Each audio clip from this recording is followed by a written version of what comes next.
우리 하나님 말씀을 같이 보도록 하겠습니다. 하나님 말씀은 사도행전 18장 18절 우리 한 절 말씀을 우리 같이 읽도록 하겠습니다.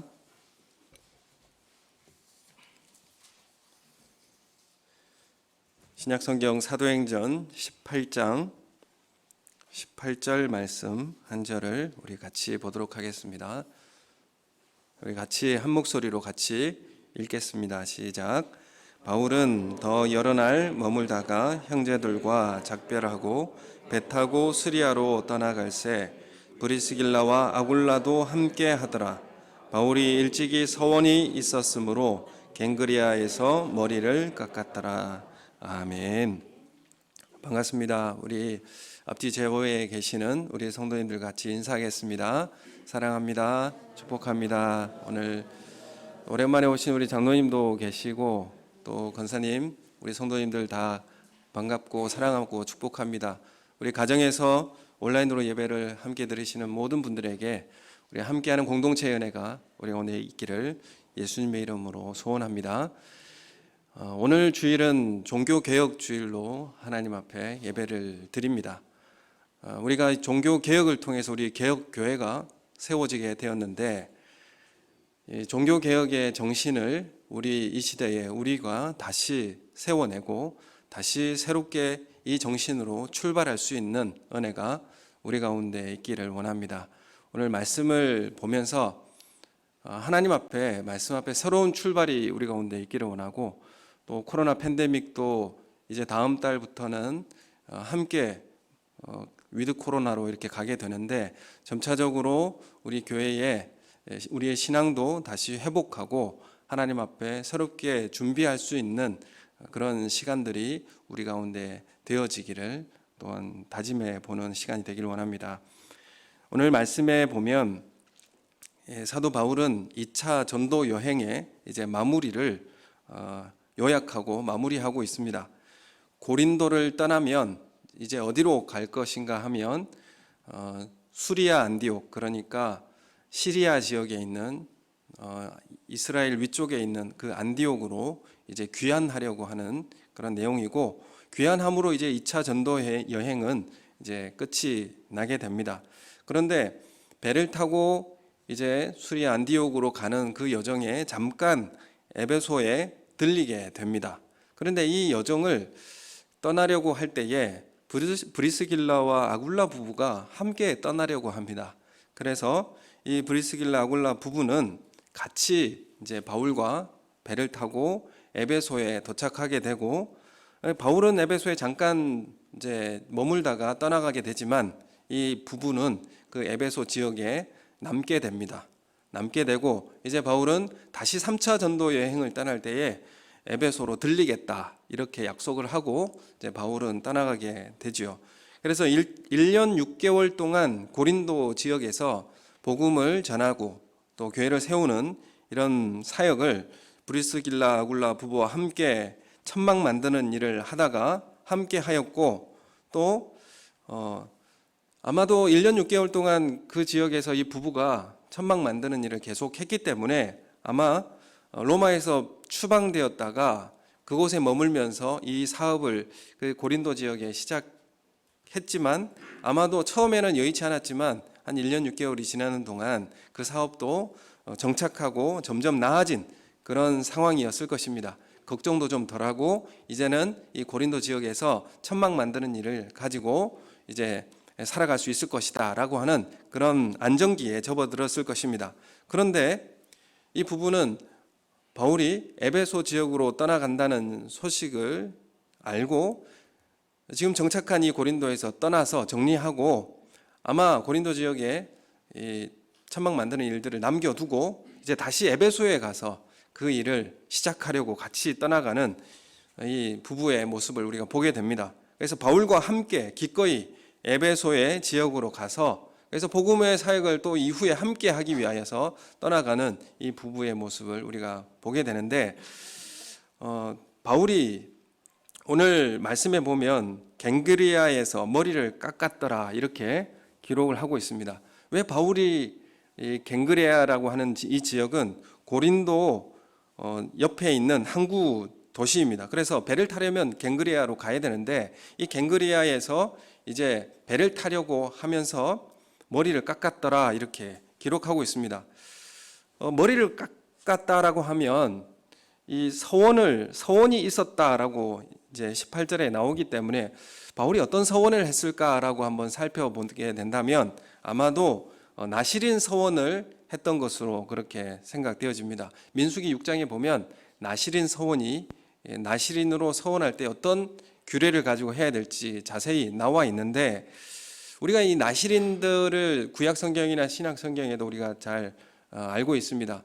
대표적으로 구약에 삼손, 그리고 사무엘, 그리고 신약에는 세례 요한, 그리고 예수님까지 이 나시린들이 이제 바쳐진 사람, 하나님께 결단하고 이제 바쳐진 사람들의 내용들이 나오게 됩니다. 그리고 이 머리털을 깎은 이것을 화목제물 밑에 바치면서 이런 서약을 이제 하게 되는데 이 서원이라고 하는 것이 이렇게 고린도 지역에서 열심히 하나님의 보호하심 가운데 잘 감당했다고 끝부분에서 이렇게 서원을 했을 것이다. 이런 이제 감사의 서원을 했을 것이다. 이런 내용이 주장하는 사람들도 있고 또 어떤 사람들은 바울이 고린도 지역에 처음 시작할 때에 서원이 있었고 이제 마지막에 머리를 깎은 것도 이제 나시린 서원을 하면 머리에 삭도를 대지 않지 않습니까? 머리를 쭉 길렀다가 이제 마무리하는 시점에 머리를 다시 정돈하고 이제 마무리한 그런 상황이다라고 주장하는 사람이 있습니다. 아마도 뒤에 나오는 그 내용이 더 맞는 것으로 여겨집니다. 왜냐하면 이 말씀에 보면 일찍이라는 말이 나옵니다. 그것은 일찍이 서원이 있었다 이렇게 기록하고 있고 그리고 이제 고린도를 떠날 때에 머리를 다시 정돈하였다. 이런 정황으로 볼 때는 바울이 아마 고린도 지역에 처음 들어왔을 때에 이런 나시린 서원을 하였던 것으로 그렇게 보여집니다. 바울이 고린도 지역으로 들어왔을 때에 어떤 일이 있었습니까? 참 어렵고 힘든 일이 있었습니다. 아덴에서 철학자들과 치열하게 논쟁을 벌인 후에 고린도로 이동하여 들어왔는데 이 고린도에 들어왔을 때 홀로 들어왔는데 정서적으로나 또한 영적으로 탈진한 그런 상태였습니다. 궁핍하고 환난과 핍박 가운데 어려움을 겪었다라고 데살로니가 전서 3장 7절에도 이렇게 기록하고 있습니다. 궁핍과 환난 가운데 너희 믿음으로 말미암아 너희에게 위로를 받았다 이렇게 말하고 있는데 그만큼 데살로니가의 성도들을 놔두고 이 고린도 지역에 들어온 바울에게 있어서 궁핍과 환난이었다. 그 상황이 이렇게 표현을 하고 있습니다. 또 고린도전서 2장 3절에 말씀해 보면 내가 너희 가운데 거할 때 그러니까 고린도 지역에 거할 때 약하고 두려워하고 심히 떨었다 이렇게 고백하고 있습니다. 얼마나 바울이 고린도 지역에 들어왔을 때에 두려워하고 심히 떨었다. 이 바울에게 이 단어가 참 어울리지 않는 말인 것 같은데 고린도 지역에 들어왔을 때에 얼마나 떨었는지 심히 떨었다, 두려워하였다 이렇게 고백하고 있습니다. 그래서 이 바울이 고린도 지역에 들어왔을 때에 극심한 고통에 시달렸습니다. 궁핍함도 있었고 또 마음에 두려움도 있었습니다. 또 염려도 있었습니다. 놓고 온 데살로니가와 베레아에 있는 성도들이 잘 믿음 생활을 할 수 있을까? 이거에 대한 마음의 두려움이 그 마음에 염려가 있었습니다. 이런 고통에 시달릴 때에 주님은 이미 고린도 지역에 누구를 예비해 두셨느냐 하면 브리스길라와 아굴라 부부를 준비해 두셨습니다. 이미 허락해 주셔서 이 부부를 통해서 궁핍을 면하고 다시 힘을 얻게 하는 계기로 허락하여 주셨다라는 것을 바울은 이제 그것을 확인하게 되는 것이죠. 그래서 이 브리스길라 아굴라 부부가 고린도에 정착해 있다는 소식을 듣고 바울은 이 부부와 함께 일하면서 생활비를 마련하고 그리고 궁핍을 면할 수 있었고 거기다가 이 부부가 복음을 전하는 일에 함께 도와주는 그런 동역자 역할을 해주었습니다. 그래서 바울은 힘을 얻어서 그 일을 함께 할 수 있었고 위로를 받았습니다. 이 가정이 자신의 집을 성도들을 위해서 집을 내어주고 그리고 이 교회 모임 장소로 기꺼이 헌신하고 그리고 성도들을 가르치고 전도 사역을 하는 것을 이 브리스길라 아굴라 부부는 함께 도와주었습니다. 도움이 되었고 가르치는 사역을 함께 했기 때문에 이 바울이 하는 일을 덜어주었습니다. 이 바울이 이 고단한 선교 현장에서 사실 고린도 지역에 왔을 때에 포기하고 싶고 또 그런 약한 마음이 들었을 때에 하나님은 그 이미 예비해 두신, 그래서 도우시고 또 예비해 두신 하나님의 손길을 바울은 경험하게 됩니다. 그래서 바울은 다시 힘을 얻게 되었고, 바울은 이 시점에서 아마 나실인 서원을 통해서 주님 앞에 다시 결단하고 다짐하는 시간을 갖게 된 것으로 그렇게 생각해 볼 수가 있습니다. 바울에게도 약할 때가 있었습니다. 바울도 심히 두려울 때가 있었습니다.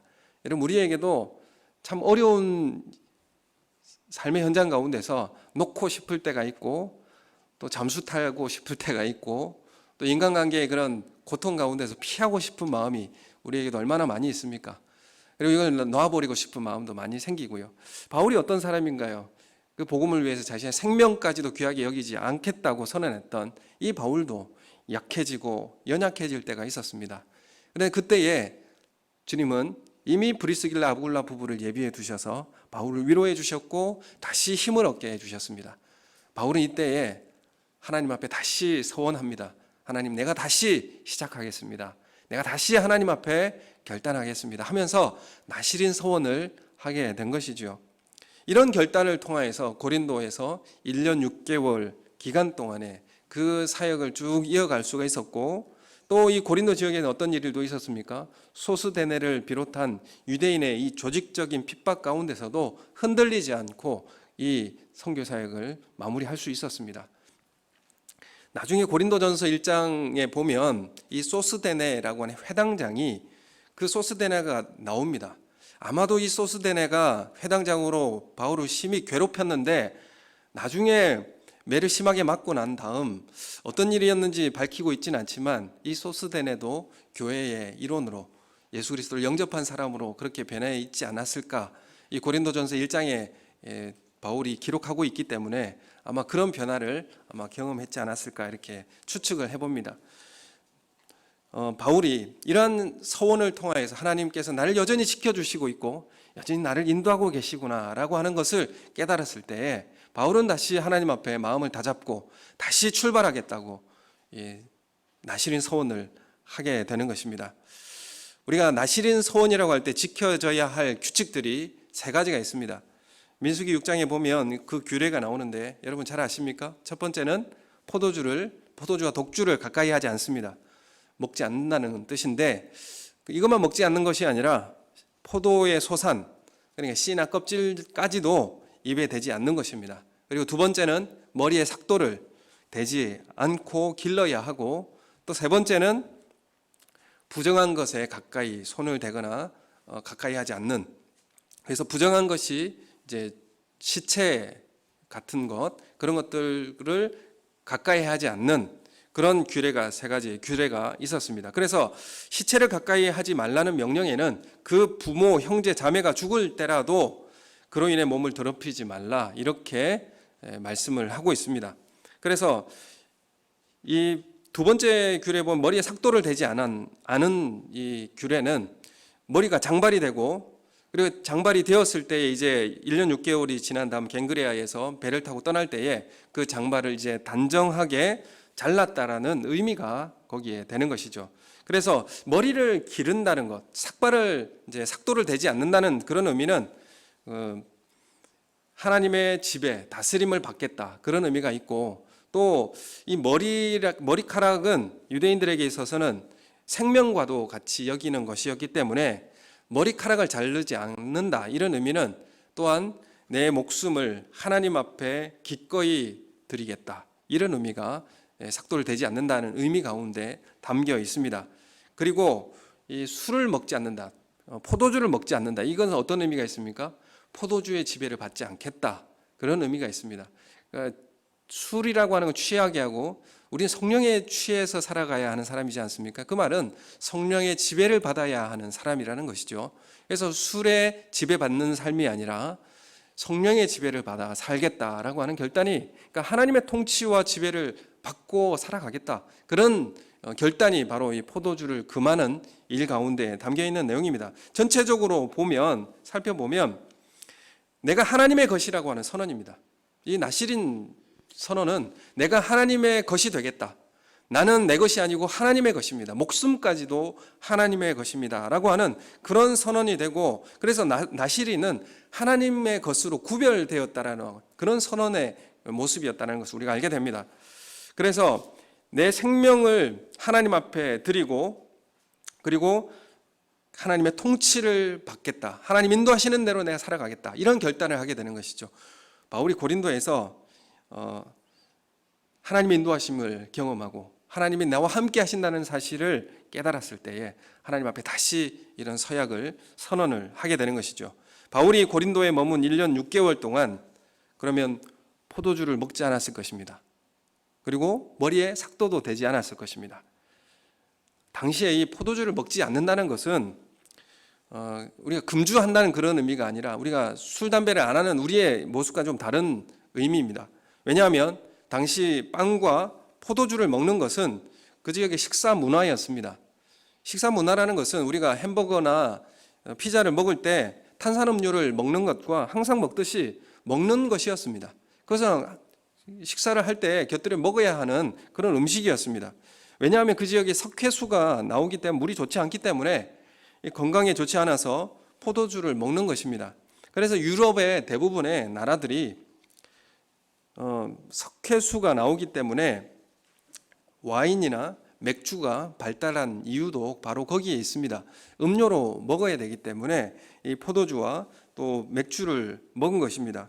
그래서 이 석회수를 먹으면 담석이 생기기도 하고 또 치아에 풍치가 좀 많이 생기기도 한다라고 합니다. 정확하게 어떤 것들이 밝혀진 것은 없지만 이 석회수가 몸에 좋지 않는 것을 유발한다는 것을 보고하는 내용들이 많이 있습니다.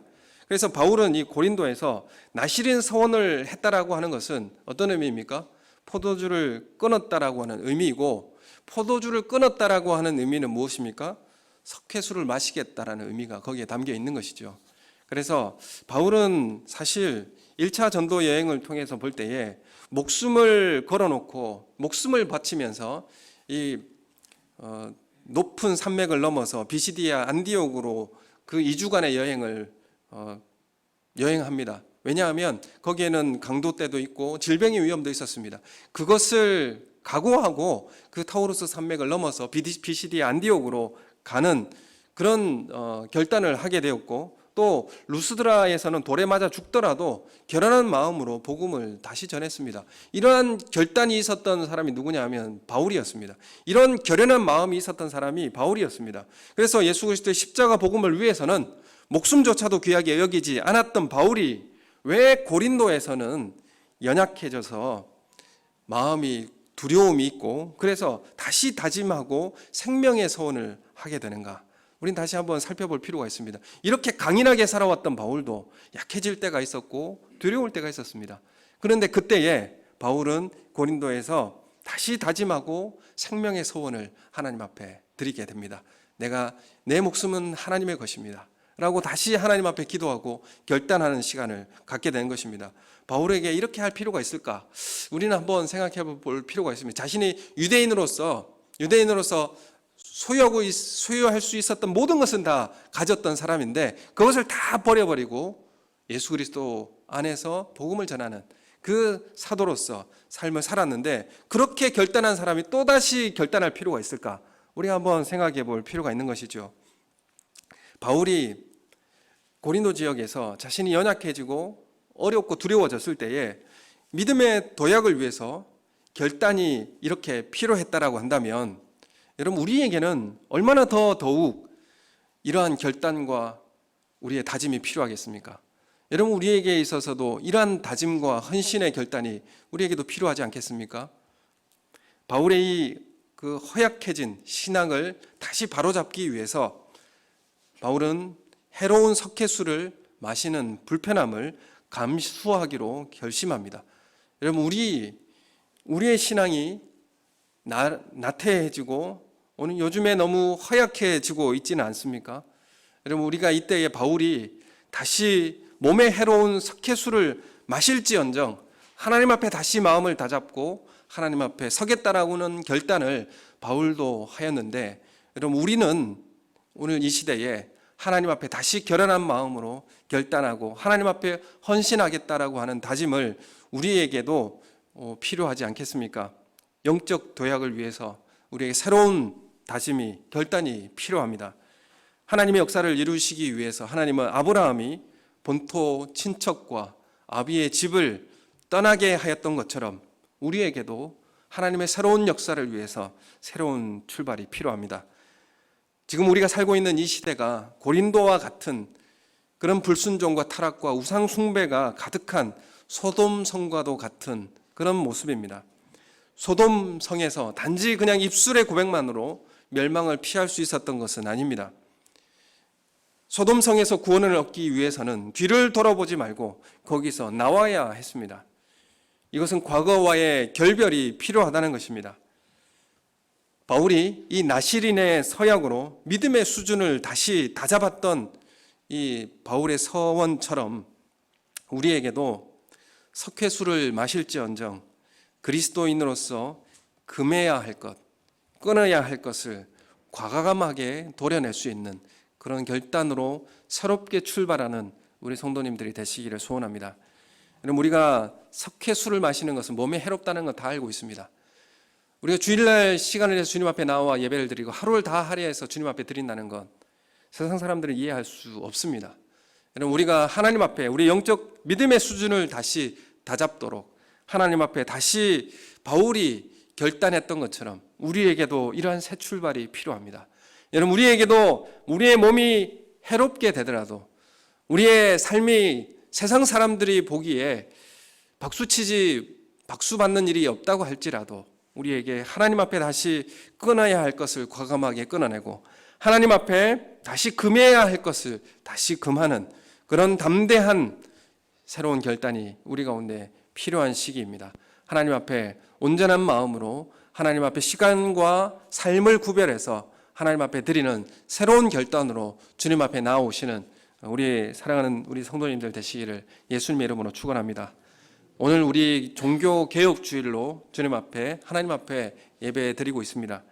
이 기독교의 새로운 출발은 종교개혁으로부터 시작했습니다.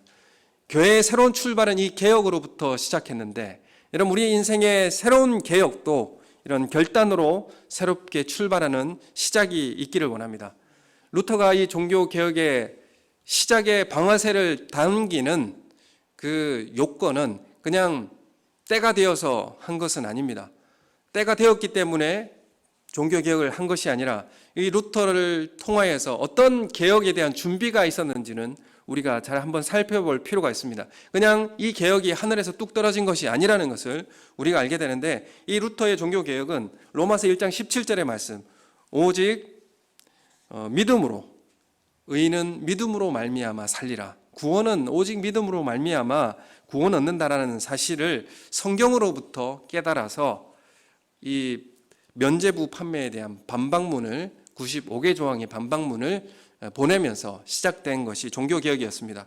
이 개혁의 물꼬를 틀 수 있었던 것은 성경을 직접 보는 능력이 있었기 때문에 가능했습니다. 당시에 이 신학 공부라는 것이 어떻게 신학 대학에서 공부를 가르쳤느냐 하면 철학 서적을 통해서 하나님을 이해하는 것을 가르쳤습니다. 철학 사상이나 그런 사유, 생각들을 통해서 공부하는 방식을 가르쳤습니다.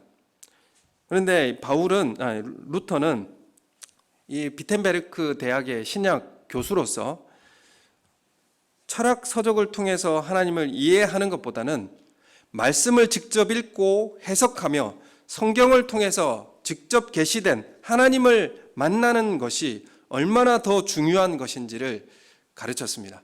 그래서 루터의 개혁은 어디서부터 시작됐느냐면 비텐베르크 대학의 개혁부터 시작되어서 이 대학의 개혁이 신학생들과 학생들을 개혁한 이 일들이 결국 종교개혁의 물꼬를 열었고 그 역사를 가져왔다라는 사실을 우리가 확인하게 됩니다.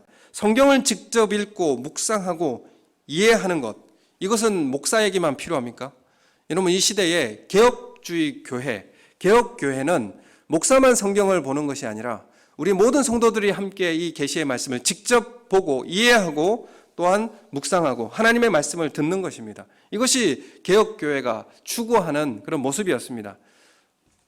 오늘 종교개혁주의를 통해서 우리의 손에 말씀이 직접 들려지고 펼쳐지는 은혜가 있기를 원합니다. 여러분, 우리 성경책 참 많이 있지 않습니까? 집에 한두 권이 아니죠. 많이 가지고 있지 않습니까? 그런데 성경책이 다 덮여 있죠. 덮여 있는 성경을 펼치고 읽어내시는 우리 교회와 우리 소그룹이 되시기를 소원합니다.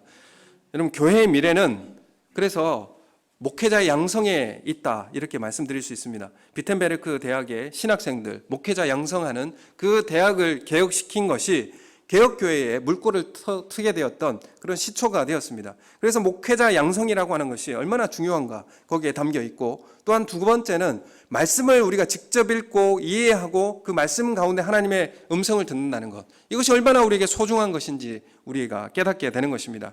그래서 종교개혁은 신학 교육의 개혁에서부터 시작되었고, 목회자 양성의 개혁에서부터 시작되었고, 그것이 모든 말씀이 성도들의 손에 들려지는 그런 결과를 가져오게 되었습니다. 이 루터가 비텐베르크 대학의 신학 교수로서 말씀을 직접 읽게 하기 위해서 개혁한 게 뭐가 있느냐면 히브리어 교수와 헬라어 교수를 초빙한 것입니다. 이 헬라어 교수 중에 누가 초빙이 되었느냐면 멜랑이톤이라고 하는 교수가 초빙되었습니다. 이 멜랑이톤이라는 사람은 종교개혁의 아주 중요한 기둥이 되었던 사람인데, 이 헬라어 교수로서 초빙이 되고 히브리어 교수를 초빙해서 실제로 신학생들이 말씀을 직접 보고 이해할 수 있도록 교육을 시켰습니다. 그래서 이 멜랑이톤의 강의실에는 500명에서 600명의 학생들이 모여들었고, 루터의 강의에도 400명의 학생들이 모여들었습니다. 그래서 이러한 개혁을 이루어내서 비텐베르크 대학은 폭발적인 학생이 증가했고, 다른 학교에 비해서 월등히 학생들이 많게 되었습니다. 그래서 이 루터가 종교개혁을 이룰 수 있었던 그 저변에는 뭐가 있었느냐면 대학 교육의 개혁이 있었고, 이 대학 교육의 개혁에는 그 중심에는 뭐가 있었느냐면 성경을 직접 보고 읽고 말씀을 이해할 수 있었던 사람들이 있었기 때문에 이 내용이 가능했다라는 것을 말씀하고 있는 것입니다. 루터 혼자만이 이 종교개혁을 감행한 것이 아닙니다. 함께 해줄 수 있는 우군이 필요했는데, 그게 누구가 되었느냐면 같이 말씀 읽고 같이 하나님의 말씀 앞에 반응하고 하나님의 말씀 앞에 순종했던 사람들이 있었기 때문에 가능했다라는 것을 우리에게 시사해 주고 있는 것입니다.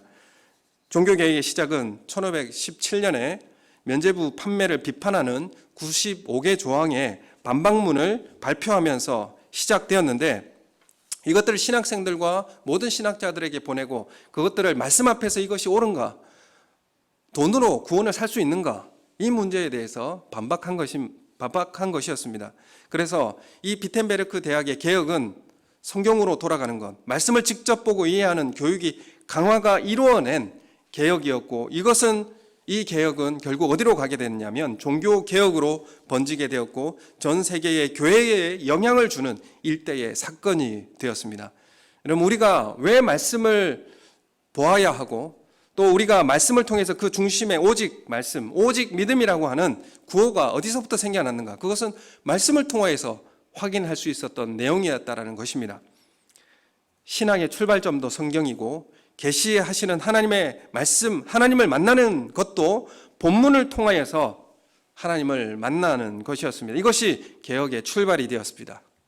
여러분, 우리가 개혁교회로서 우리는 주일 예배를 통해서 총론적인 하나님의 말씀을 듣게 됩니다. 그리고 우리는 소그룹을 통해서 말씀을 직접 보고 나누는 작업을 하여서 강론적으로 어떻게 삶에 실천할지에 대해서 적용하는 시간을 소그룹을 통해서 가지게 됩니다. 그리고 매일 말씀 큐티를 통해서 새벽 기도회를 통해서 하루를 말씀으로 인도받고 말씀을 통해서 우리 삶에 적용하는, 직접 말씀을 통해 하나님으로부터 공급받는 그런 시대를 살고 있는 것입니다. 그래서 개혁교회의 정신은 뭐냐? 종교개혁의 정신은 무엇이냐? 그 중심에 말씀이 있는 것이고 말씀을 우리가 펼치고 읽는 것입니다. 여러분, 우리 이 시대에 말씀을 읽는 것이 소홀해지고 있다면 우리의 말씀을 다시 펼치고, 우리가 스마트폰이나 또 영상의 시대가 되어버린 이 시대에 우리가 말씀을 펼친다는 것이 쉽지 않는 시대가 되었다는 것, 그리고 자녀에게 말씀을 가르치고 말씀을 보게 하는 것이 참 어려운 시대라는 사실을 우리가 잘 알고 있습니다. 여러분, 우리가 개혁교회, 종교개혁의 정신으로 다시 돌아가는 것은 말씀을 보는 것입니다. 왜 우리가 큐티를 하게 하고 그 소그룹의 말씀을 통해서 나누게 하는가? 여러분, 이 개혁 정신이 그 가운데 들어있는 것입니다. 말씀을 통해서 새로운 변화가 있게 되는 것이고요. 저 혼자 말씀을 보고 말씀을 이해해서 개혁할 수 있는 문제가 아니라는 것을 루터를 통해서 알게 되는 것이죠. 루터만 생각한 것이 아니라 루터를 통해서 그 교회를 개혁하기 위해서는 그 대학을 개혁해야 했습니다. 그 대학의 개혁이 곧 종교개혁으로 이어지는 놀라운 역사를 가져왔습니다. 여러분, 우리 교회의 새로운 출발은 그럼 무엇으로부터 시작되겠습니까? 우리 교회의 새로운 출발은 그냥 구호로 시작되는 것이 아닙니다. 새롭게 출발하자, 이것으로 시작되는 것이 아닙니다. 여러분, 우리는 말씀을 통하여서 함께 우리가 말씀을 보고 이해하고 그 말씀 앞에 하나님의 말씀을 분별하고 이해하는 사람들이 함께 하여서 우리는 새로운 개혁의 물꼬를 열 수 있는 것이고 새로운 결단을 우리가 시작할 수 있게 되는 것입니다.